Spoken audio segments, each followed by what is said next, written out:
Chapter 8, Those Fabulous Sixties. At the Blue Dog in Baltimore, I once did a show for no one. The owner insisted, in case someone comes in, I want them to know there's a show. The Colony Club in Omaha was just about completely silent the whole time I was there. The bonus was you could smell the shit from the stockyards right on stage. The Lake Club in Springfield, Illinois had a long bar and about an acre of tables. The tables and I were on the same level. None of the glory of being 2 feet higher than the audience. And if you ain't higher, you're lower. No, the lowest. Sometimes I can still see the hundreds of pairs of hostile, unblinking eyes out there in the darkness. Only a couple of months, and it was kicking in just how hard this shit was. How few places there were where I felt secure. How many times I had to repeat to myself after the died-a-death nights. Remember that terrific set 3 Fridays ago? Hang your hopes on that. Last night was an aberration. They were noisy. They were drunk. It was the second show. They'd already seen some of it. There was always a reason why the bad night wasn't really. But it could be very discouraging, and incredibly exciting when it was promising. The ratio of promise to discouragement was paper thin, but just enough to keep me going. Chicago became a headquarters for a time because of its central location to Midwestern cities and their hip, exciting nightclubs. Plus, it wasn't far from Brenda's family in Dayton. Spending time around Chicago, I got familiar with the folk fringe and the nascent rock underground. These musicians were the people I felt most at home with. I had a dual life between 1962 and 1964. I worked in nightclubs to earn money, and I spent most of my free time with the folkies, rock and rollers, people from Second City. The outsider, the rebel in me was being fed by these associations. As a lifelong pot smoker, I fit in that way too. I felt comfortable around them. Already by this time, they were beginning to look a little like the hippies they would become. Beginning to affect the free and easy physical style that went with their philosophies. I was being pulled in 2 directions. I wanted the widest audience I could get, as any artist does.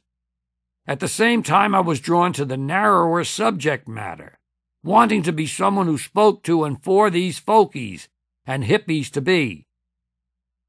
But it was a tough time, very tough.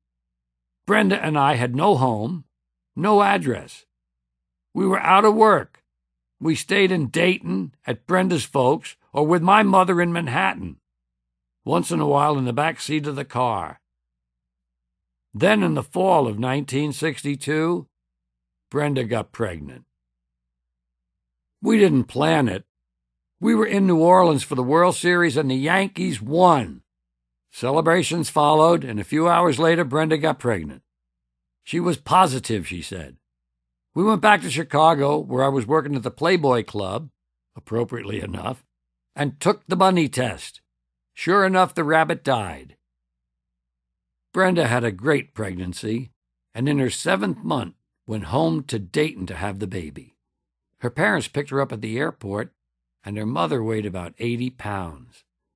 Brenda freaked. Her dad said nothing and seemed to know nothing, so Brenda drove straight to the family doctor. What the hell is happening with my mother? He said she's dying of cancer.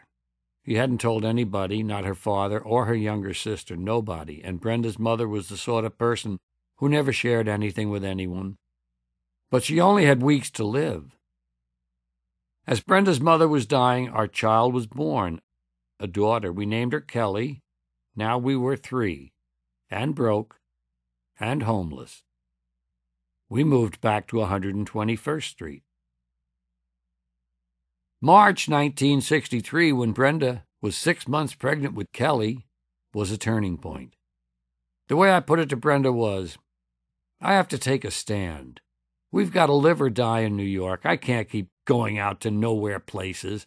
playing to people who have nothing to do with where I ought to be heading. I've got to find somewhere I can work things out.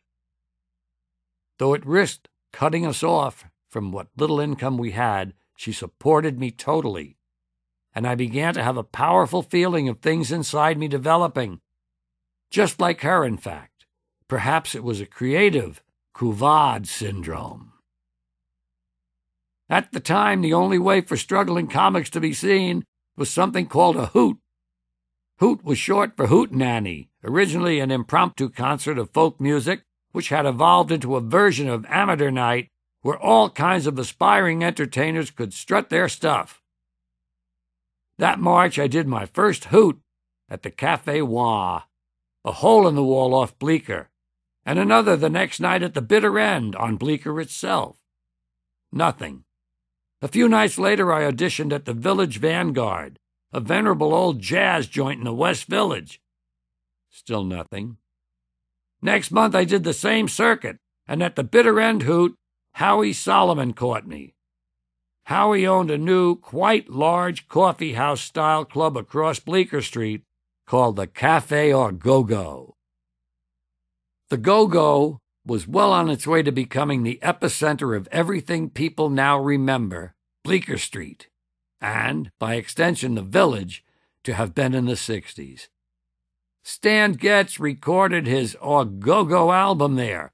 Other jazz giants like MJQ and Nina Simone played it. Mort Saul was a regular.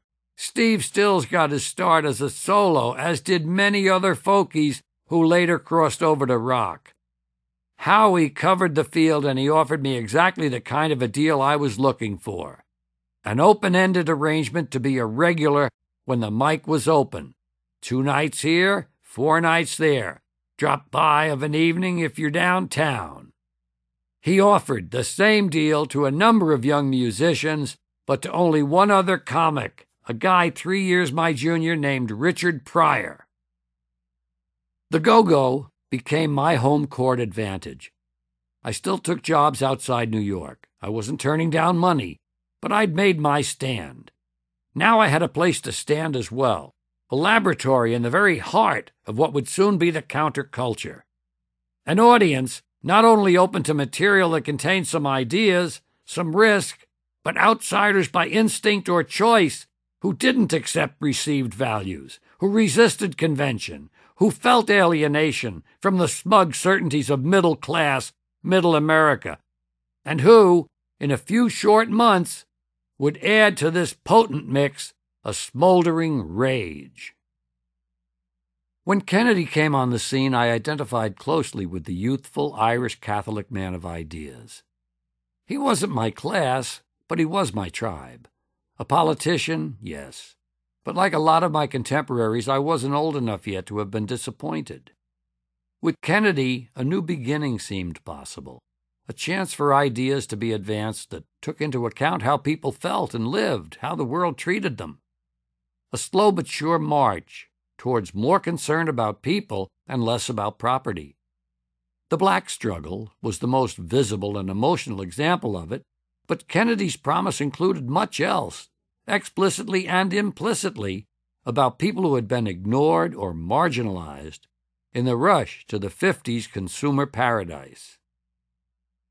During the Kennedy years, I found my political values, or rather I found political ideas that matched the feelings of an individual who was not organized politically. Like most people, I remember where I was when the assassination happened and what I was doing.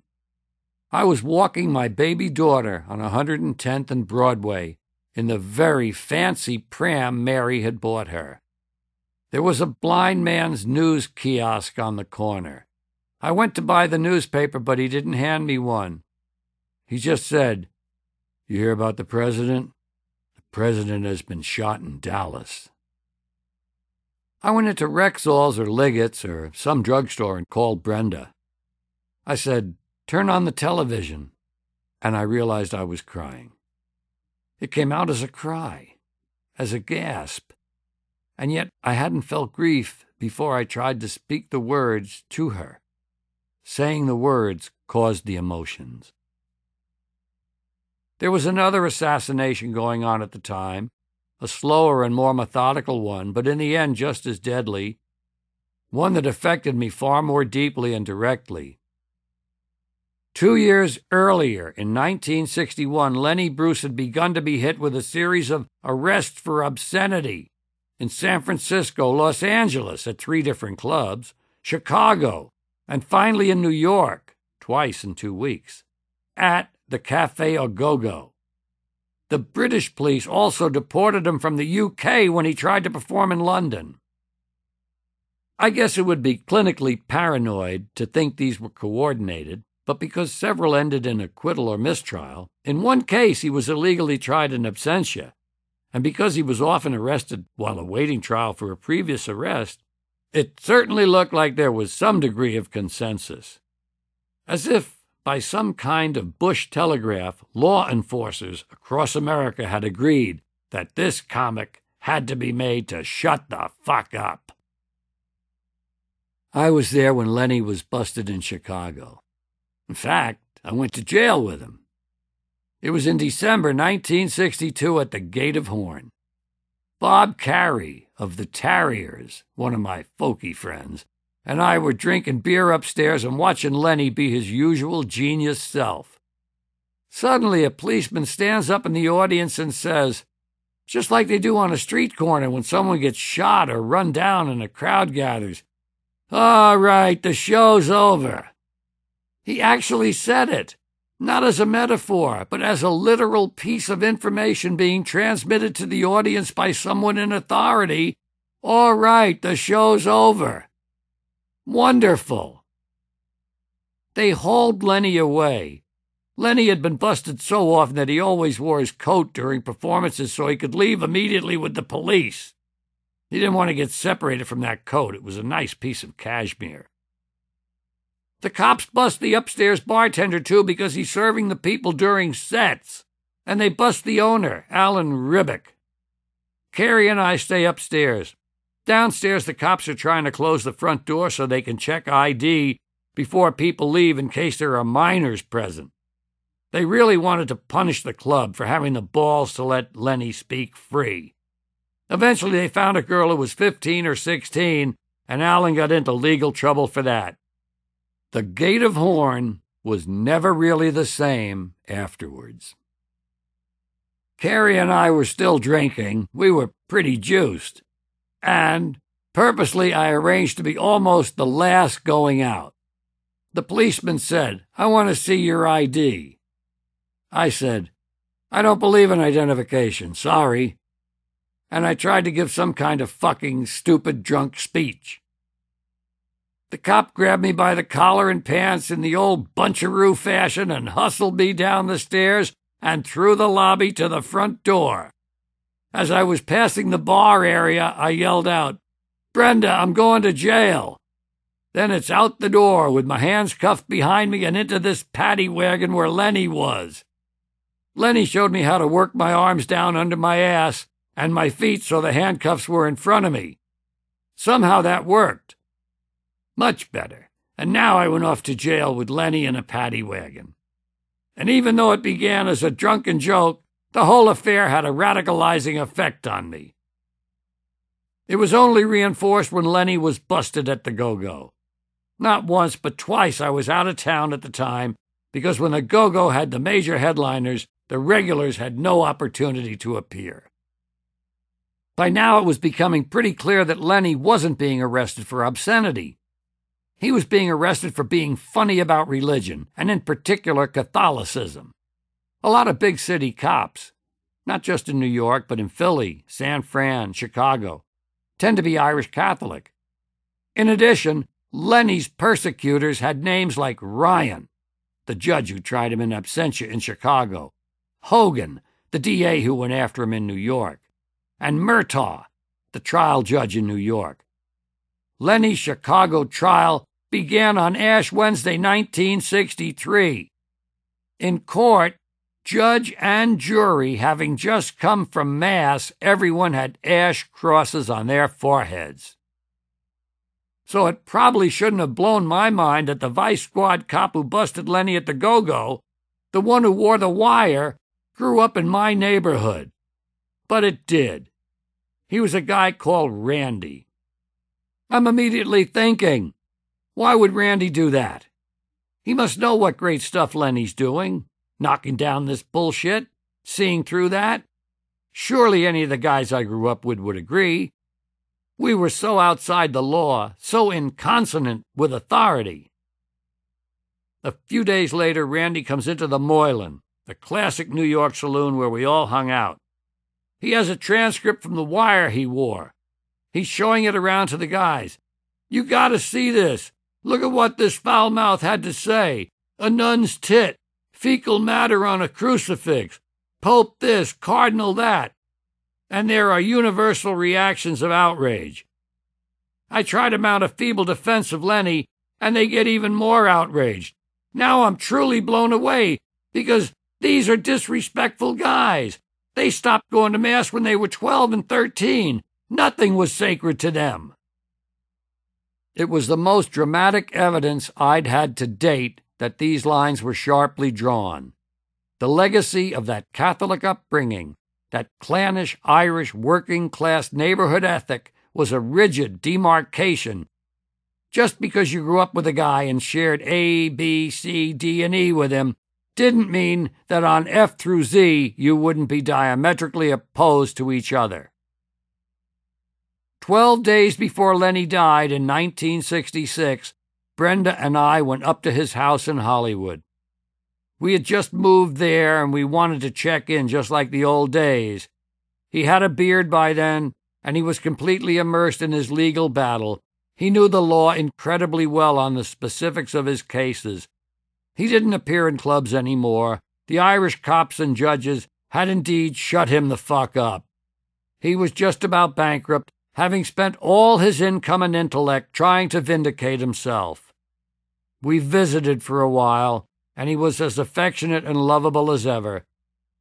That was the last time we saw him alive. Lenny was one of the very few comics, perhaps the only one, I sought out and felt comfortable hanging with. I never had a circle of friends in the comedy biz. I never went to the delis or coffee shops after late shows where people would sit around eating breakfast and riffing till dawn. I always felt alien, not a part of them. Not that I was different or better, I was just a part. They had some common bond that didn't include or interest me. A competitiveness that I was very uncomfortable with. I wasn't a compulsive entertainer. I could always think on my feet, but I never was quick around the kind of people who dominate a table. I was a product of ideas, not ad-libs. Later I came to realize the curiousness of choosing to be and feeling apart from people and at the same time dying to be accepted. Longing to be accepted, to be asked in, but on my terms. I rubbed elbows with some comics like Richard, but it was rock musicians who shaped my development. John Sebastian, Cass Elliot, Zal Yanovsky, Phil Oakes, all the people in the Village in the mid-'60s who were forming and reforming into groups like the Mugwumps and Poco. I felt at ease with them. They were companions, not competitors. In the end, I was a loner. A loner, happy to be alone. I worked alone. I wrote alone. I was sticking to my plan, which I'd nurtured for years. Stage 1, radio as a way into show business. Stage 2, become a comedian, like the comedians I'd listened to on the radio as a boy. Stage 3, achieve fame as a comedian and take possession of the ultimate dream, movie stardom. To be Danny Kaye, or Danny Kaye II, though by now this had shifted in the direction of Jack Lemmon II. Stage 1 of this plan had already worked. There seemed no reason to believe that Stage 2 wouldn't someday succeed also, leading, as inevitably as night follows day, to Stage 3. All Hollywood, helpless with laughter at my feet. But Stage 2 was turning out to be a long, hard, and lonely row to hoe. There was a deeper problem. I didn't feel free on stage. I was constricted, a very Protestant Catholic comedian. Even on pot, which I was on every day, I was still in that Playboy club, in that Playboy tie, talking about Bart Starr and a stupid Vitalis commercial, and how he could throw the football and grab someone's ass. That I knew intellectually there was an anal, uptight world out there I didn't feel part of, didn't erase the fact that I was a living, breathing example of it. And for all the comfort I felt in the Village with its outsider, left liberal, pot-smoking audience, this wasn't the direction I was going in at the Go-Go. As much as I might want to say I had a risky, edgy side that wanted to experiment with material that had social significance, and this was the right audience and Greenwich Village was the right place, I'd be full of shit. What I was trying to do was to develop a TV act. Or rather, that one solid 5 or 6 minute piece that would open the doors to TV. And I had it now. It was called The Indian Sergeant. The premise grew out of all the westerns I'd seen as a kid. If the U.S. Army or the Pioneers or cowpokes always had a weather-beaten, battle-hardened sergeant or trail boss who pumped up his men before the climactic battle, the Indians must have had the same NCO type who did the same for them. My Indian sergeant was my well-worn Irish guy from the Upper West Side. All right, tall guys over by the trees, fat guys down behind the rocks, and you with the beads, get out of line. Boy, there's one in every village. I received a smoke signal from headquarters today. Actually, I didn't receive the signal. They smoke signaled me, but I was out, so I returned their signal later. The smoke signal is, there'll be a massacre tonight at 9 o'clock. This is a formal massacre. You want your Class A summer loincloth, 2 green stripes over the eye, no feather. Arms are blue, legs are red, chest is optional. What's that, prancing antelope? No, you can't put any purple on your eyelids. Hey, ain't you the one with the beads? I told yous, get out of line. I can't say it was edgy, socially significant, daring, risky, or anything else that the pot-smoking rebel outsider aspired to. But it worked. The Merv Griffin Show was my big breakthrough. All that happened afterwards flowed from that one appearance. It was in July '65. I did The Indian Sergeant, and it killed. Right after the show, they told me they wanted me to do 3 more. I didn't have anything else prepared. Fragmentary media spoofs were rambling around in my act, none of them 5 or 6 minutes long. I was going to have my work cut out. One media piece I'd been fooling with was a takeoff of a top 40 DJ. It got to be a comedy cliche later, but at the time no one had really done it. And it came from my own experience. I did it on my second Merv and wasn't hard to expand because all I had to do was add a few more stupid names for bands and more stupid song titles. Hi there, kids. Welcome to the Willie West Show here on Wonderful Wino Radio. After the 4th show, the Griffin people were sufficiently impressed that they said, "We'd like you to do a cycle of 13. The first thing I did was repeat The Indian Sergeant. Merv really loved that. Then I was able to repeat a couple of others. I took a bunch of TV commercials and made a whole TV commercials routine. Then I rewrote Wonderful Wino with different jokes, same character, and added news, sports, and weather. But The Indian Sergeant was a mother lode. I eventually came up with a Columbus Sergeant, a sergeant on the Pinta, a Robin Hood Sergeant, a Santa Claus Sergeant. I was learning early a basic rule of television. Repeat, repeat, repeat. Find variations, but stick to the successful format. There was a certain secret tension. Now I had to forget all of those pieces with some adventure and risk to them, the stuff I'd been showing off to my coffeehouse friends. Mr. Anal hated to let things go. But for now and the foreseeable future, they had to be abandoned. They weren't going to work where I was going. My fondest memories of 60s television are the Griffin shows. Although it was a television show like any other, it had a little something more. The thrilling thing about Merv's show was that it was on Broadway, 44th Street between Broadway and 8th, no less, in the heart of the theater district when that heart still beat strong and steady. When you grow up in New York and you collect autographs as a boy, you know where all the stage doors are. Broadway is the center, the Mecca, true magnetic north. Though I didn't aspire to be a Broadway actor, Broadway was the symbolic pinnacle of what I wanted to be and belong to. Broadway was where I first found out that guys actually stood up in front of people to make them laugh. In this case, between features at the Capitol Theater or the Strand. Wonderful to be back downtown in those same streets I'd once haunted, running from stage door to stage door searching for autographs, but now with some level of acceptance, invited to be, however briefly, on the inside looking out.